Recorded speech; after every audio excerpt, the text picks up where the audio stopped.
Hello, hi everyone. I hope you all are well at your home and may divine bless you all. My dear friends, welcome you all into V Group of Healing and thank you so much मेरे video को देखने के लिए, सुनने के लिए। Dear friends, अगर आप नए हैं तो please do like share subscribe my channel. Dear friends, आज जिस टॉपिक पे मैं बात करने वाली हूँ कि कैसे पता करें कि जो आप मेडिटेशन या ध्यान कुछ कर रहे हैं उसमें आपकी प्रोग्रेस या उन्नति हो रही है या नहीं, है ना।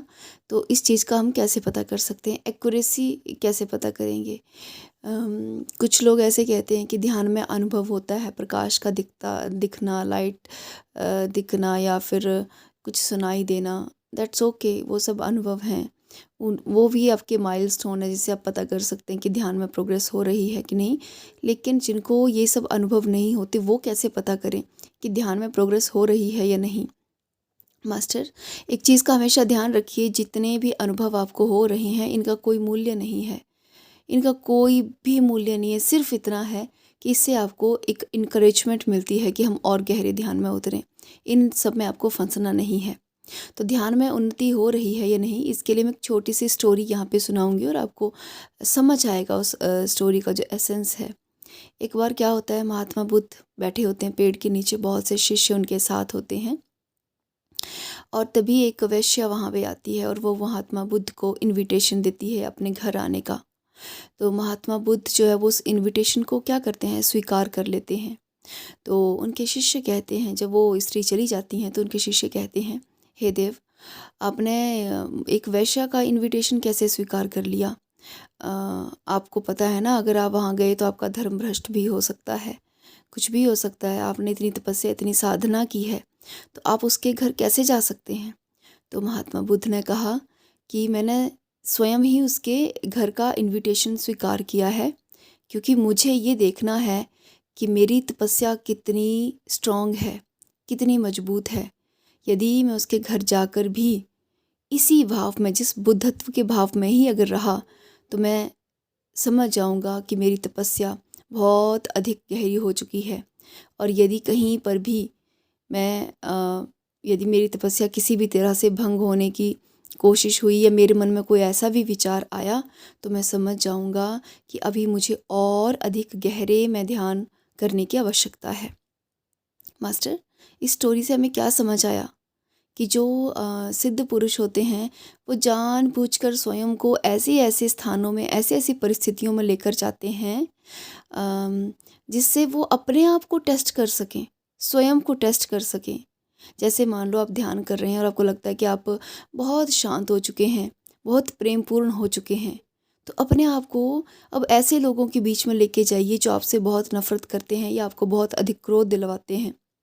यदि उस समय भी आपको क्रोध ना आए या आपके मन में कोई दुर्व्यवहार ना आए या दुर्भावना उनके लिए ना आए, तो समझिए आपकी साधना में बहुत अधिक प्रोग्रेस हो रहा है।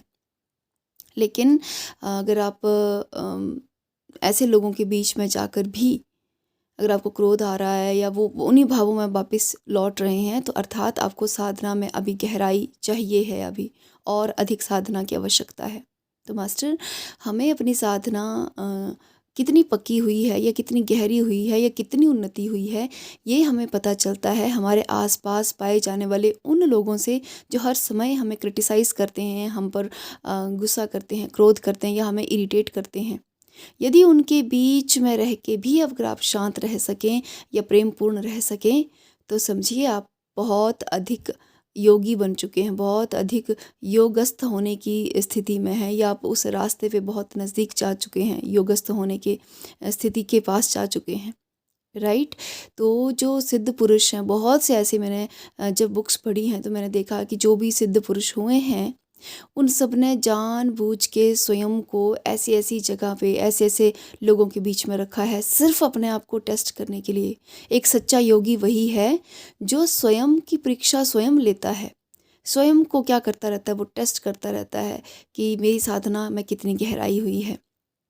तो भावार्थ ये है कि जो भी हमारी फैमिली में, आसपास रिलेटिव में, रिश्ते में जो भी ऐसे लोग हैं जो आपके साथ दुर्व्यवहार करते हैं, और अगर आप साधना के पथ पे हैं तो अपने आप को जांचिए कि आप स्वयं जांचिए और स्वयं एनालिसिस कीजिए कि आप कौन सी स्थिति में पहुंच चुके हैं, राइट।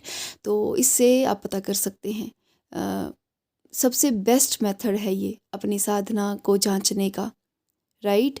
क्योंकि अकेले रह के तो कोई भी शांत रह सकता है। अकेले बैठ के किसी से दुनिया से कट ऑफ हो के या आप हिमालय पे चले जाओ या किसी एकांत स्थान पे चले जाओ तो आप शांत ही रहेंगे, ठीक है।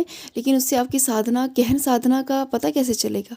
गहन साधना का पता तो उन्हीं लोगों के बीच में चलेगा जिन्हें हम कार्मिक कहते हैं, या फिर जिन्हें हम अपने बुरे लोग कहते हैं, या हमारी लाइफ के स्ट्रगल्स कहते हैं।